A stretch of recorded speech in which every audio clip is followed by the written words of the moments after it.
Hey there, my boyfriend Sydney is letting me use his microphone, so hopefully the sound is better on this one. Um, Let me know. He said that I can use it for any of my videos since he doesn't use it that often. Um, Now that we're like not long distance and he doesn't have to use it for like calling me and stuff. Um, so What's going on in the background of the video is my drawing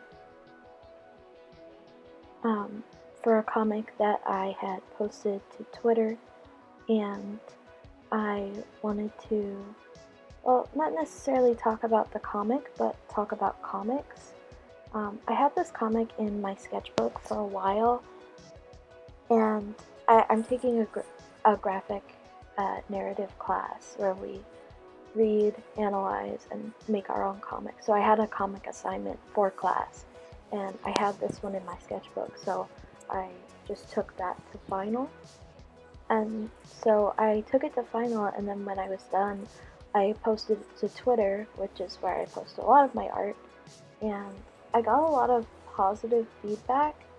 It seems like people really resonated with it, which is super nice, and I'm glad to be making something that people can connect with on that level because I find it difficult sometimes to explain how I'm feeling if I don't put it into an image. Um, so, what I really wanted to talk about was not the meaning of the comic, but instead about making comics and like my journey with making comics. I started out making comics at a young age. I think I was about 8 or 9 when I started making fan comics in like little sketchbooks and on notebook paper for my favorite TV show, Teen Titans. Um, then, as an 11-year-old, I graduated to making comics about Shaolin Showdown, but also, comics about imaginary friends I had when I was a kid as if they were like my own characters, and then developing my own characters later, like when I was like 12. Um, and it was a banshee named Defnarshi, such a weird name that I came up with, and her daughter Winnie, who was training to be a competent death harbinger. Which may be a little bit intense for a 12-year-old, but I was like that. I'm sorry. Um, and then all throughout high school, I made comics with my best friend Amanda about characters we made up and like all of their different wild adventures, I guess. We had so many different worlds and ideas. I feel like you get really creative when you're working with somebody else. Um, Anyways, I have a long history with comics as well. My dad took me to my first ever Comic Con when I was 9, where I got my first graphic novel, Teen Titans The Judas Contract. Again, pretty intense for a 9-year-old, but I was like that. But even before that, ever since I can remember, my dad was bringing me to our local comic shops where he was like friends with the different owners and to Free Comic Book Day so that I could get the kids' comics, which was super fun for me. I really loved those kid comics. I still have like all of them in a box in my closet. Um, I can remember my dad also um, brought me to comic book shops where I would just sit on the floor and read while he would like talk to one of the guys who owns it. And it was just like a way for him to take a break when he was watching me. My dad also has a webcomic himself that he started when I was 11. And from then on, he started taking me to even more Comic Cons because he started tabling. So I was there to help him with luggage and watching the table whenever he would go like to an event, um, like a speaking event, or he would teach other kids how to draw, which is something that he used to do at our local library as well. Um, Workshops. Um, at Comic Cons are called panels, so whenever he would go to a panel. So now I'm at art school, and this is the first comic I've made for I think about a year. Um, so I was thinking back and I was wondering, like, what happened? What happened to this love that I had for making comics? Um, well, I took a sequential arts class here at my school, and I loved making the comics, and I liked doing the assignments. I was even thinking of taking up sequential arts like as a minor. So, you know, in addition to my illustration major. Um, but then, like, something really bad happened, and it gave me this negative association with comics for a really long time.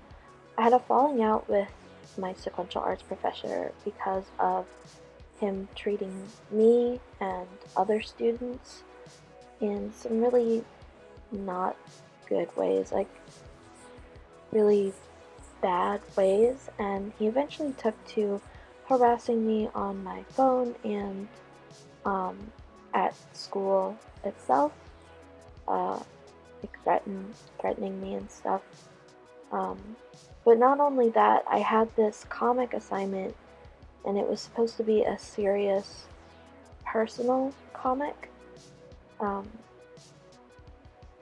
his instructions were specifically to make a comic about ourselves that was serious, like something about our life. It was a really strange assignment to even get, but I also wasn't having a very good time with my mental health. I was kind of like in between therapists at the time. So I was way too vulnerable to even be taking on that assignment, and I did something about basically that I really ended up regretting, and then um, having to present it to the class, which made me feel really exposed. But the thing is that he could have stopped me at any time during the thumbnailing process or the sketching process, and had been like, look, I can see that this is taking a toll on you, maybe consider something else. But even at those beginning stages, I had said, like, I don't know if I feel comfortable with making this. I don't know if this is, something that I want to do.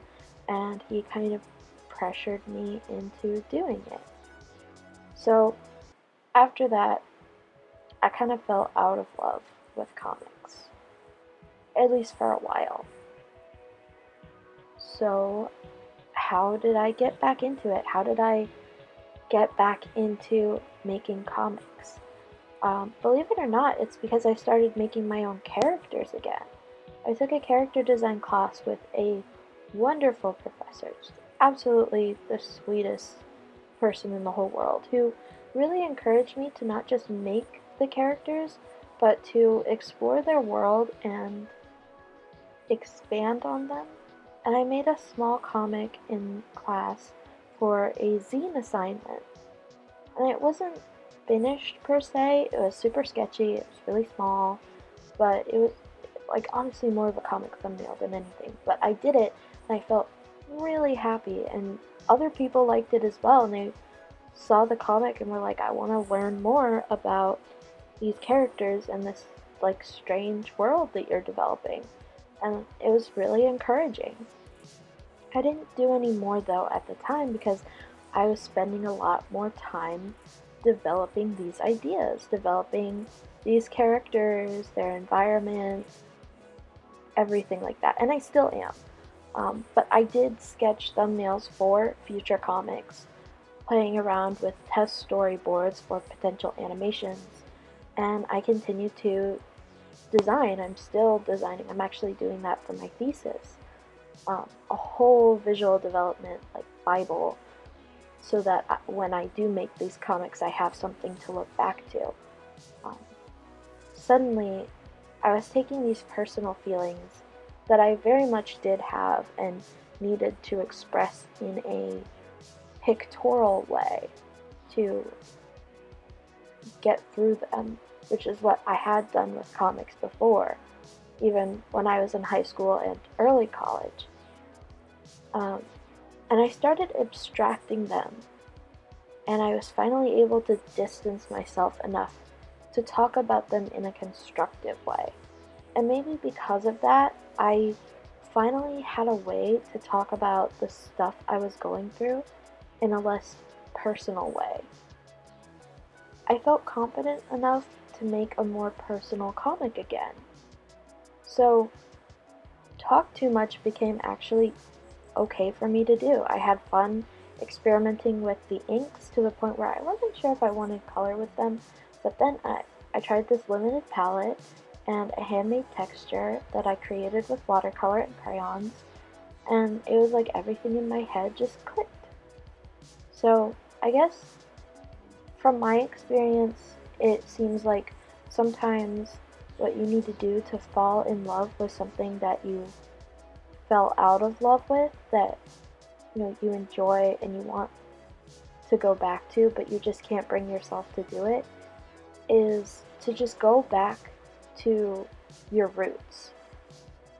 Go back to the things that made it fun and engaging for you in the first place, and you might find that it invigorates you to do this thing that you loved for so long.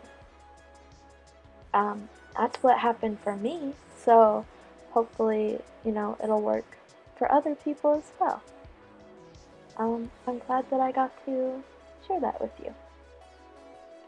My social media will be in the uh, description, as well as my store and my Ko-Fi. So if anybody likes these videos and wants to maybe support me or check me out somewhere else,